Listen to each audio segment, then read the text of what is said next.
जो सरकार आर्टिकल 370 हटा सकती है, क्या वही सरकार आर्कियोलॉजिकल सर्वे ऑफ इंडिया के नियमों में सुधार लाकर छत्रपति शिवाजी महाराज का सम्मान नहीं कर सकती? सरकार में बैठी एक मंत्री महोदया कभी गैस सिलेंडर के दाम बढ़ने पर धरने पर बैठ जाती थी। आज गैस सिलेंडर के दाम जब 1000 के पार हो गए तो क्या माननीय मंत्री महोदया भूल गई कि सास भी कभी बहू थी? लेकिन हम विश्व को बता रहे हैं वसुधैव कुटुंबकम, लेकिन अपने ही देश के लोगों को बता रहे हैं ये तुम्हारा मुल्क नहीं, इस पानी पर तुम्हारा अधिकार नहीं। अभी मेरे एक बहुत सीनियर सांसद सदस्य ने बहुत अच्छी पंक्तियां की, महंगाई नहीं खर्चे बढ़ रहे हैं। मैं उनसे यही कहना चाहता हूं, जनाब गुमराह मत कीजिए ये कहकर कि महंगाई नहीं खर्चे बढ़ रहे हैं। जुबान तो है आपकी, लेकिन अल्फाज किसी और के बोल रहे हैं। श्री अमोल घोले जी फ्रॉम एनसीपी। धन्यवाद अध्यक्ष महोदय। महामहिम राष्ट्रपति महोदय जी ने अपने अभिभाषण में सरकार की कई उपलब्धियों का उल्लेख किया और उन सभी उपलब्धियों के लिए मैं सरकार का अभिनंदन करता हूं। राष्ट्रपति जी ने इस सरकार को अभूतपूर्व स्पीड और स्केल पर चलने वाली सरकार बताया और जिसका अनुभव मैं अपने चुनाव क्षेत्र में कर रहा हूं, और इसके लिए मैं माननीय गडकरी जी का खास तौर से धन्यवाद करना चाहता हूं, क्योंकि मेरे चुनाव क्षेत्र में पुणे नासिक, पुणे नगर और तलेगांव चाकण शिक्रापुर इन हाईवेज पे लगभग 20,000 करोड़ रुपयों के हाईवे प्रोजेक्ट्स का निर्माण गडकरी जी के माध्यम से हो रहा है। और साथ ही में माननीय रेल मंत्री जी अश्विनी कुमार वैष्णव जी का भी मैं धन्यवाद करना चाहूंगा, क्योंकि मेरे क्षेत्र का जो 25 साल का सपना था, उस सपने को यानी Pune Nashik semi high speed rail को उन्होंने हरी झंडी दिखाई है।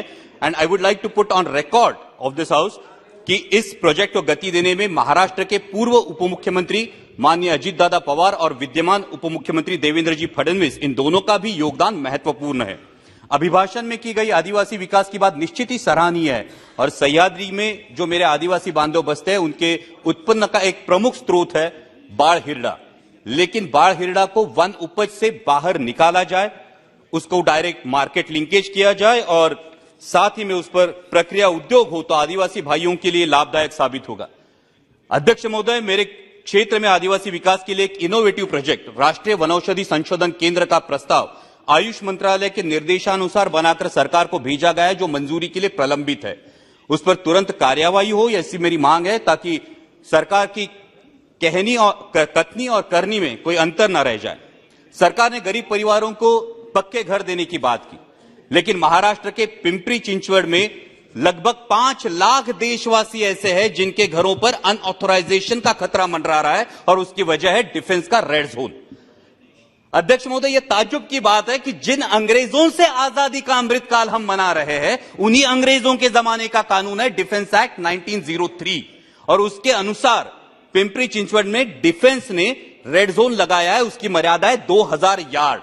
और जो आजाद हिंदुस्तान ने कानून अपनाया, यूएन का स्टेक रेगुलेशन, जिसको 2005 में अमेंड किया गया, उसके अनुसार रेड जोन की मर्यादा 2000 यार्ड नहीं बल्कि सिर्फ 270 से 500 मीटर होनी चाहिए। तो मेरा अनुरोध है कि अंग्रेजों के इस कानून को त्याग कर अमृतकाल में पिंपरी चिंचवड़ तथा देश के अन्य 13 राज्यों में यह समस्या है, वहां 500 मीटर के आगे रिस्ट्रिक्शंस हटाकर देशवासियों को राहत मिले। इन्हीं अंग्रेजों के जमाने की एक संस्था है अध्यक्ष महोदय, आर्कियोलॉजिकल सर्वे ऑफ इंडिया, और इस आर्कियोलॉजिकल सर्वे ऑफ इंडिया के नियमों की वजह से पूरे हिंदुस्तान की जो प्रेरणा है, हिंदवी स्वराज्य संस्थापक छत्रपति शिवाजी महाराज, उनके जन्मस्थल किले शिवनेरी पर आज तक परमानेंट भगवा ध्वज नहीं है। मैं सरकार से पूछना चाहता हूं, जो सरकार आर्टिकल 370 हटा सकती है, क्या वही सरकार आर्कियोलॉजिकल सर्वे ऑफ इंडिया के नियमों में सुधार लाकर छत्रपति शिवाजी महाराज का सम्मान नहीं कर सकती? राष्ट्रपति महोदया ने पॉलिसी पैरालिसिस की बात की, लेकिन एक पॉलिसी पैरालिसिस पिछले 3-4 सालों से मैं अनुभव कर रहा हूं इस सदन में। मैं बार बार मांग कर रहा हूं कि बुल यानी बैल को non exhibiting non performing animal की सूची से हटाया जाए। अब यह भी अचरज की बात है कि हम गाय को माता मानते हैं, गाय को पूजते हैं और गोवंश की वृद्धि के लिए जो अत्यावश्यक है, उस बैल को हमने शामिल कर रखा है बाघ, शेर, बंदर और भालू इनकी सूची में। और अध्यक्ष महोदय, बीफ एक्सपोर्ट में जो अपना देश 10वें पायदान पे था, वो अभी 3रे पायदान पे गया है। तो क्या सरकार को इसमें अंतरराष्ट्रीय षड्यंत्र की बू नहीं आती? और यही वजह है कि बार बार जलीकट्टू, रेकला तथा महाराष्ट्र की शान बैलगाड़ा शर्यत पर पाबंदी लगाने के लिए इसी अंतरराष्ट्रीय षड्यंत्र के कुछ गुर्गे बार बार कोर्ट का दरवाजा खटखटाते हैं। हमारी संस्कृति, परंपरा तथा देशी गौवंश के रक्षण में बाधा उत्पन्न करने वाली इस पॉलिसी पैरालिसिस से बाहर आकर तुरंत बैल को non exhibiting, non performing animal की सूची से हमें बाहर निकालना चाहिए। दूसरा एक पॉलिसी पैरालिसिस है जो महाराष्ट्र में एक बहुत बड़ा इशू है, क्योंकि राष्ट्रपति जी ने अपने अभिभाषण में किसानों की भलाई की बात की। एक बड़ा इशू है, वो है लेपर्ड की बढ़ती हुई संख्या।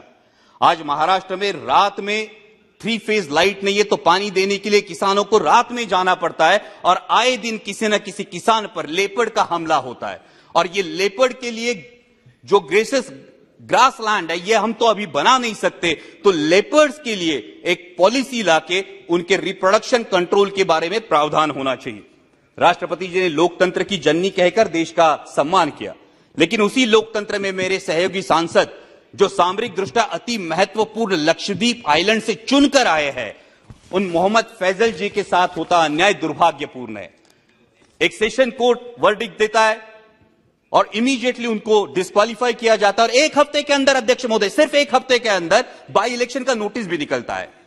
हाई कोर्ट की अपील का इंतजार भी नहीं किया जाता। हाई कोर्ट में अपील की जाती है, हाई कोर्ट का जो डिसीजन आता है उसमें सेशन कोर्ट के डिसीजन को खारिज किया जाता है, और आज 13 दिन हो गए, लेकिन मेरे सहयोगी सांसद मोहम्मद फैजल जी को पार्लियामेंट्री प्रोसीडिंग्स में शामिल नहीं किया गया, क्योंकि उनका डिस्क्वालिफिकेशन अभी तक रिवोक नहीं किया गया। मेरी सदन से मांग है कि उनका डिस्क्वालिफिकेशन रिवोक किया जाए और लोकतंत्र की शान और लक्षद्वीप के अपने देशवासियों का विश्वास दोनों को बचाया जाए।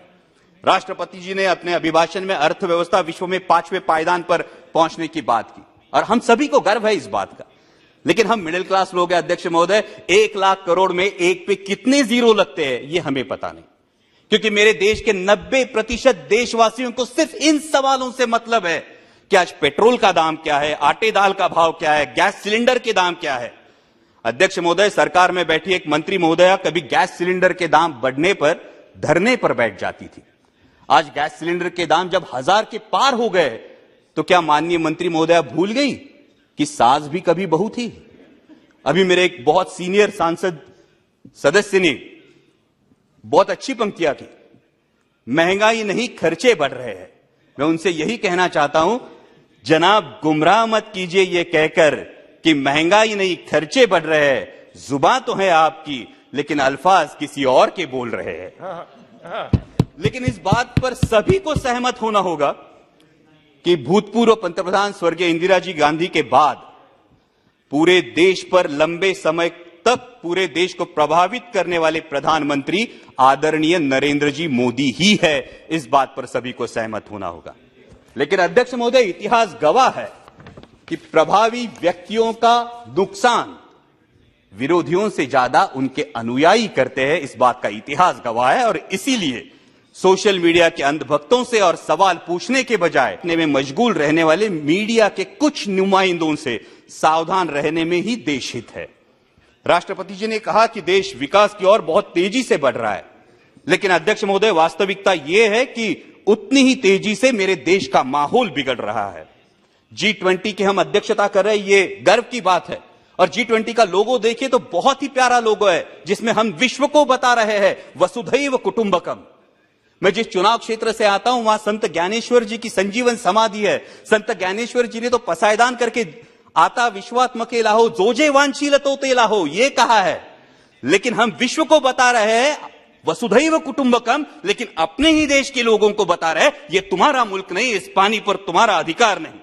अध्यक्ष महोदय, सभी को याद होगा, बचपन में स्कूल में जाया करते तो 10 पैसे की लिमलेट की गोली खरीदते थे, और 10 पैसे की लिमलेट की गोली शर्ट के कोने में पकड़ के दांतों से तोड़ के दोस्त को दिया करते थे। अध्यक्ष महोदय, तब फर्क नहीं पड़ता था दोस्त का नाम अमित है या अमजद। आज फर्क पड़ता है।